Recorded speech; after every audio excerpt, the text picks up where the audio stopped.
check. Ricky and the sacrifice funds. Apparently, Ricky is coming up with a new sacrifice. So let's talk about it. Stay tuned, like and subscribe. Let's get straight into this one. Mr. Proof, Mr. Smooth. This is what Ricky's latest, should we say, grift.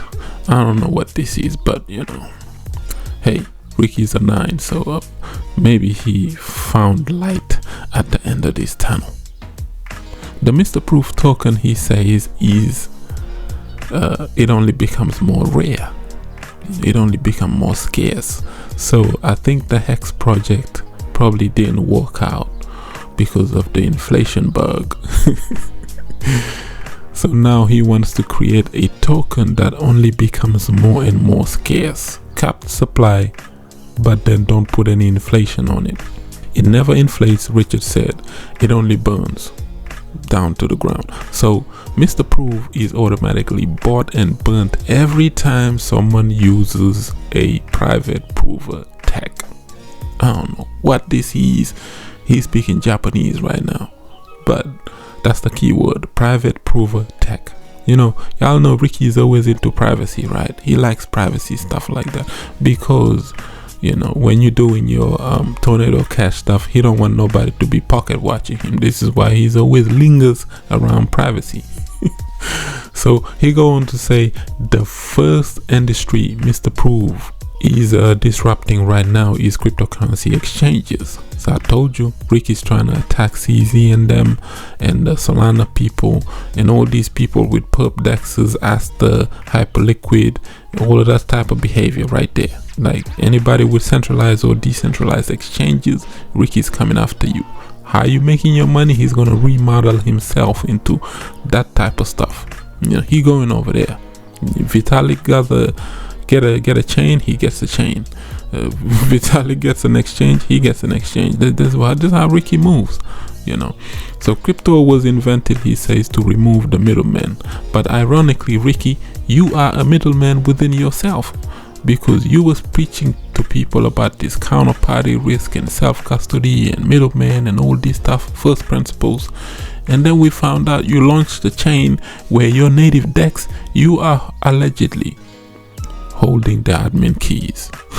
What is that, Ricky? That's like somebody launching a smart contracts and the ownership is literally not renounced. You know, that's what it is. That's what you're doing.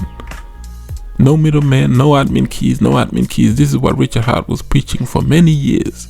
And someone told me the other day that PLSX has admin keys. Like, what is that? Like, I don't know, man.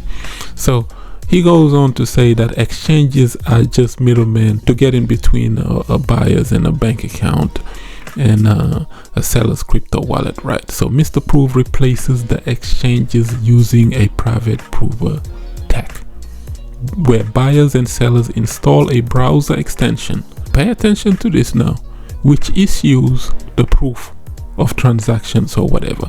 Buyers prove they have paid the seller from their bank or fintech, and the seller also proved that they had sent the coins to the buyer's wallet. The seller gets the money, the buyers gets their coins. Goodbye middleman, hello coin burning. So this is his ideology of just burning the entire supply to the ground. You know, that's what he wants to do now. I don't know. The market, he says, might think is 1% a fair split, where a buyer and seller might both accept the trade 50-50, 0.5% under the market, and the market will decide what it thinks is fair. We have seen repeatedly that he says that users in general are happy to pay nearly 1% in swap fees from the built into crypto wallet swaps. And this is the market that he wants to target, because that's with the infinite cheaper competition that said he would never pay that personally, but you know, users kind of like this stuff. So this is a brand new paradigm with nearly no competition. So he's been studying the market. The one thing I respect about Ricky, he's always looking at angles where nobody else sees. So he reckons this is a market that with zero competition to nothing right now. So he reckons if he targets it and puts a token on top of it, that token can be so decentralized and deflationary to the point where it can be very scarce, like Zcash type thing. I think this is where Ricky is headed. He's been watching Zcash and privacy, and recently he moved $600 million. Now I don't know if the Russian mafia boys got to him, the people that are protecting him got to him, or the government finally got to him and he gave some of those funds away. I think that's the reason why he broke again. So he wants to collect more funds from the same people that you heard with this right here, this chart. The same PLS sacrifices, you want them to sacrifice some more money. Man, this sounds like some BitConnect 2.0 stuff, bro. No, we ain't going over there, bro. Remember when BitConnect 2.0 came out in 2018 January with that green logo?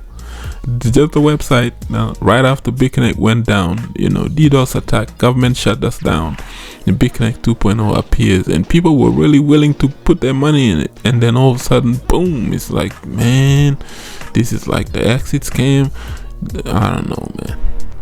But Ricky, this technology here, Mr. Proof Coin, he said it's gonna come out very soon, and he's gonna explain to people how they can sacrifice in it. And damn, man, how you abandon this and this right here, an entire chain, and this is what you've been working on. I mean, your chain is suffering, like, and you had $600 million just sitting there not doing anything. It could benefit your chain. This tells me maybe he wasn't holding the funds in the first place. I think he's just a fall guy, bro. Yeah, Ricky's just a fall guy. Now, all of these technicalities, crypto on and off ramps, centralized exchanges, trustless peer-to-peer settlement replaces exchanges, custody fees, burn per swap proof, all of that gibberish. How does it benefit this though? Like, I'm trying to make the connection between Mr. Proof and Pulsechain itself, because this is not it. I'm trying to make the connection between Mr. Proof and Hex. It's not registering. I don't know, man.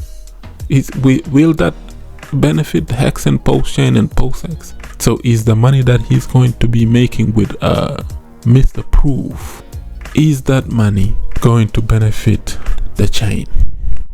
So that's the overall underlying question, because this is not it, bro. Yeah, this is not it. I don't know, man. Look at this. I've heard new project launching details within 24 hours.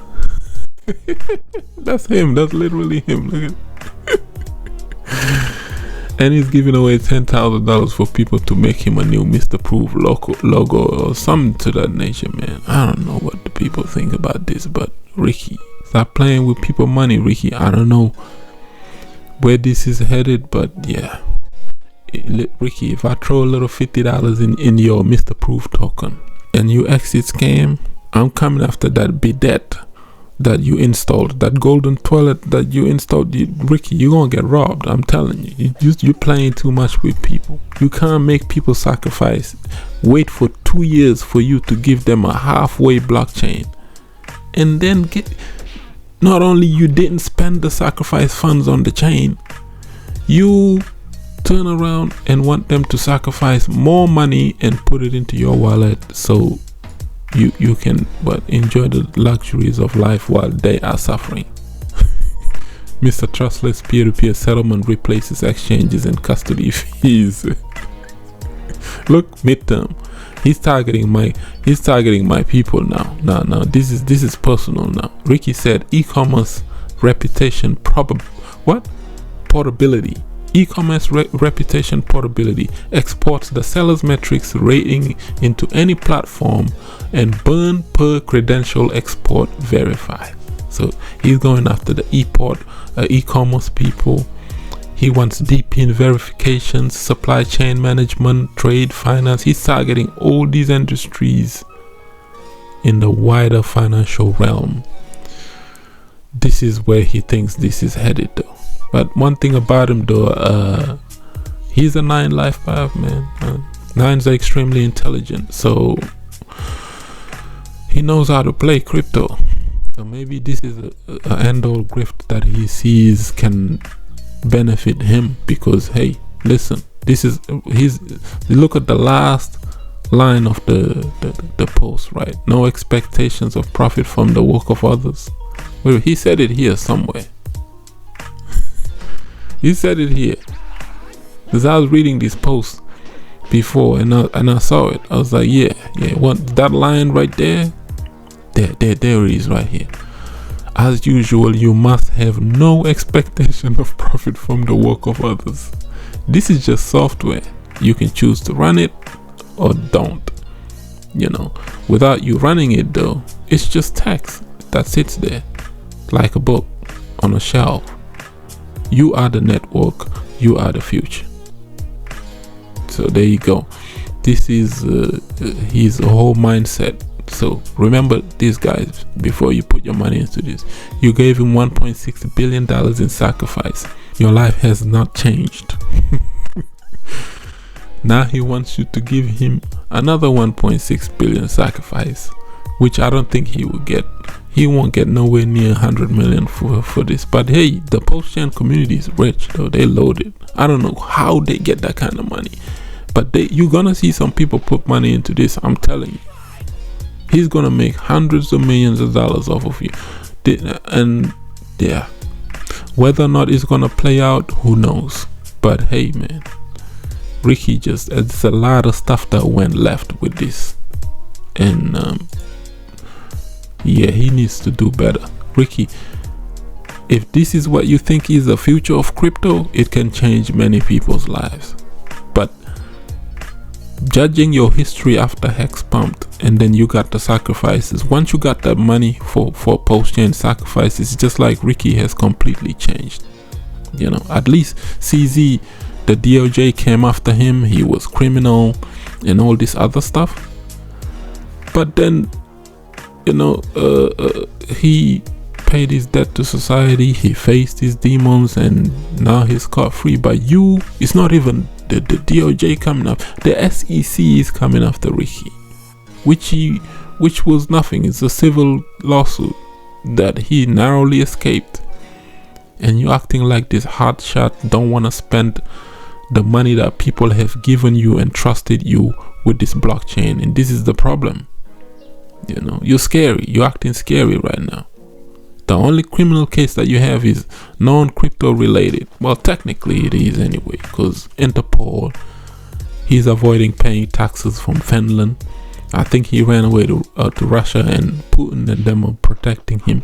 And finally, I think they got to him, man. That's why that Pulsechain sacrifice money moved. That $600 million. Yeah, I think that's why that money moved.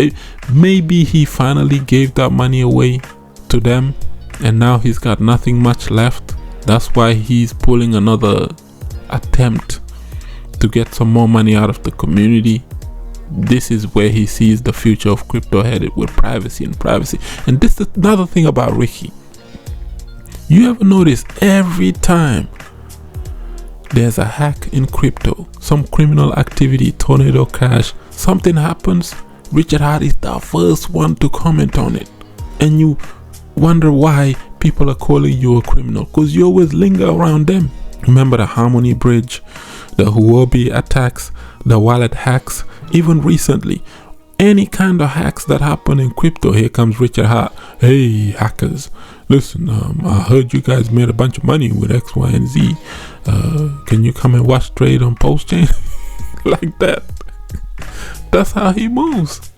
He's always lingering around hackers. I always know. I don't know. I think I'm the only one who notices this. Richard Hart, every time there's a major hack, something happening in crypto, he's always like he goes towards the criminals. Like he want to know what they're doing with those funds. So which tells me either he's in on it, he's associated with themselves, or he was in some Telegram groups with them hackers, or he knew the gist before it happened, or he's just trying to get them to come and spend their hacking money into Pulsechain. And that stuff usually doesn't work, because what hacker wants to expose themselves and say, hey Ricky, I'm the hacker, now help me wash trade my funds into from Tornado Cash so they can disappear. So this is the future of Richard Heart. I think he's going to be targeting the privacy world because of, you know, recently the likes of privacy tokens like Zcash and that are taking off and whatnot. So he wants in on that kind of money. And he's always hiding his money anyway. He's always hiding his funds. He doesn't want people to see transactions and all these other things happen in his like people watching him, pocket watching him and whatnot. But this is crypto. I mean, Ricky, listen, you like first principles in crypto. There's a man by the name of Hal Finney. The first transaction he received from Satoshi back in July 2009 or somewhere in 2008, I can't remember. But the first transaction he received is on BTC Scan, is recorded to this day. That's the point of crypto, right? Transparency. But you now go in deep privacy, like to the point where you only want the buyer and the seller to see each other's wallets and transactions and nobody else on chain. You literally, you know, Solana Scan and BTC Scan and ETH Scan and whatnot. This is what Ricky wants to remove. And BSC Scan, and he doesn't want anybody else from the public to see transactions going on. Ricky, you going back to the old banking system and whatnot. You know how somebody had to log into their bank account in order for you to see all of their transactions? That's what Ricky's going back to. Like, you taking us back to the centralized world. Oh my days, bro. Alright, man.